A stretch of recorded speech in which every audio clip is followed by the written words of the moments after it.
नमस्कार, मी पंजाब डक। आज आहे 16 जुलै 2025 आणि मी आहे आमच्या सेलू तालुक्याचं लोअर दुधना प्रकल्प हे धरण आहे आणि हे 36% भरलंय। म्हणजे उन्हाळ्यात पावसामध्ये याला बरंच पाणी आलंय आणि राज्यातल्या या धरणावर मी परतूरला गेलो होतो लाल बहादूर शास्त्री महाविद्यालयात भेट देण्यासाठी। तर या ठिकाणाहून मी माझ्या महाराष्ट्रातल्या शेतकऱ्याला अंदाज देणार आहे। आज राज्यात सांगायचं झालं तर म्हणजे आज आहे 16 जुलै 17 जुलै काय झालं, नांदेड जिल्हा झालं, लातूर जिल्हा झालं, परभणी, हिंगोली, बीड जिल्हा, बऱ्याच जिल्ह्यामध्ये शेतकऱ्याचे फोन येत आहेत की पावसात नाही। तर त्यांच्यासाठी एक थोडी आनंदाची बातमी सांगतो। आज 16 आणि 17 तारखेला म्हणजे आज नांदेड जिल्हा, हिंगोली जिल्ह्यात, परभणी जिल्ह्यात, लातूर जिल्ह्यात, जालना जिल्ह्यात बऱ्याच ठिकाणी म्हणजे भाग बदलत आज पाऊस पडणार आहे। दुपारनंतर पाऊस सुरू होणार आहे म्हणून त्यांच्यासाठी आनंदाची बातमी। ज्यांचं पीक सुकायले त्यांना जीवदान ठरणार आहे म्हणून हा अंदाज लक्षात घ्यायचा।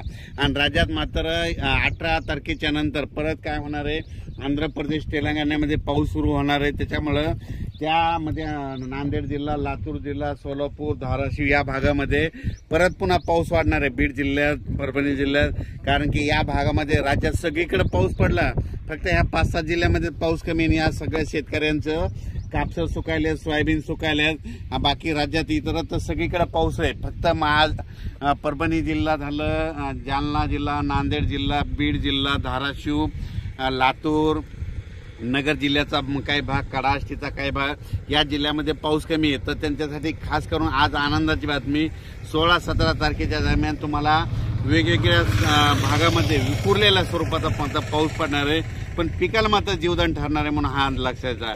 खूप मोठा नसणार आहे पण शेतामधून पाणी बाहेर निघेल, थोडं पेंडवालता होईल, कुठं रिमझिम पडेल हे लक्षायचं। पण त्याच्यानंतर 20 तारखेच्या नंतर काय होणार आहे, 18 तारखेच्या नंतर, 18 जुलैच्या नंतर काय होणार आहे, आंध्र प्रदेश, तामिळनाडू, केरळ, कर्नाटक तिकडे पाऊस सक्रिय होणार आहे। त्याच्यामुळे परत म्हणजे सीमाला, महाराष्ट्राची सीमालगत कोणते लातूर, अक्कलकोट, सोलापूर जिल्हा, त्याच्यानंतर जत तालुका, धाराशिव, लातूर, बीड, परभणी या भागात परत मग 18च्या नंतर परत पावसाला पोषक वातावरण होणार आहे। आणि मात्र जुलैच्या मात्र शेवटच्या आठवड्यात राज्यात परत मोठा पाऊस येणार आहे आणि तो सगळ्यात जास्त पूर्व विदर्भात पडणार आहे, पश्चिम विदर्भात पडणार आहे आणि त्याचा पाऊस पुन्हा मराठवाडा इकडे येणार आहे। त्याचा आपण व्हिडिओ नंतर देऊ।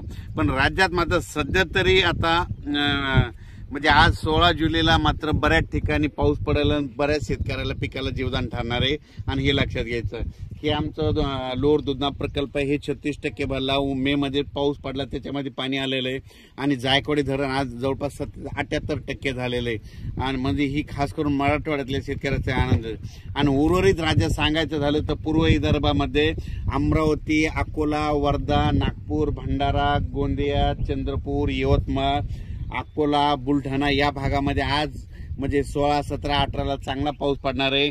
आज मला जवळपासनं जळगाव जामोद घाटाखाली शेतकरी भेटले होते, तर काय झालं ते म्हणजे बुलढाण्याकडे पाऊस पडतो आणि आमच्या घाटाच्या खाली पडत नाही। त्यांना देखील आज सांगू इच्छितो की तुम्हाला देखील घाटाच्या खाली म्हणजे जळगाव जामोद, त्या पलकड, नांदुरा त्या भागामध्ये आज त्या भागात देखील बऱ्याच ठिकाणी पावसाला सुरुवात होणार आहे म्हणून हे लक्षात यायचं। सर्व दूर नाही पडणार पण पाऊस एक पडणार आहे म्हणून सगळ्यांना लक्षात यायचं। सध्या राज्यात मोठा सध्या पाऊस नाही, फक्त विखुरलेल्या स्वरूपाचाच आहे म्हणून हे लक्षात घ्यायचं।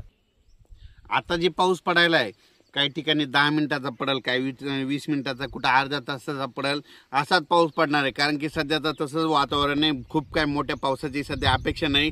याच्यावर काय होईल, पिकाला जीवदान भेटणार आहे। त्याच्यानंतर फक्त आणखीन 4-5 दिवसात जायचं, त्याच्यानंतर 18च्या नंतर परत राज्यात वातावरण तयार होणार आहे आणि उद्या 17च्या नंतर राज्यातलं वारं देखील बंद होईल आणि त्याच्यानंतर परत म्हणजे 20 तारखेच्या नंतर परत पोषक वातावरण तयार होणार आहे आणि जुलैच्या शेवटच्या आठवड्यात मध्ये चांगला पाऊस राहणार आहे। आणि बऱ्याच शेतकऱ्याचे फोन आले, मग ऑगस्ट सप्टेंबरमध्ये दुष्काळ पडतो की काय, तर त्यांना सांगतो की ऑगस्टमध्ये चांगला पाऊस पडणार आहे। ऑगस्ट सप्टेंबर सरासरीपेक्षा चांगला पाऊस राहील आणि राज्यातले जवळपास बऱ्याच धरणामध्ये पाणी येईल म्हणून हे देखील त्यांच्यासाठी आनंदाची बातमी। कुठं काही दुष्काळ वगैरे काही पडणार नाही म्हणून हे सगळ्यांना लक्षात आहे। आज जे दुष्काळाचे छायेत जिल्हे होते ते परभणी जिल्हा जे होता, लातूर जिल्हा होता, बीड जिल्हा, धाराशिव बऱ्याच ठिकाणी ह्या 16, 17, 18, 19, 20ला बऱ्याच ठिकाणी भाग बदलत आज तिकडे पाऊस पडणार आहे म्हणून हे लक्षात यायचं। अचानक वातावरणात बदल झाला तर लगेच एक मेसेज दिले जाईल।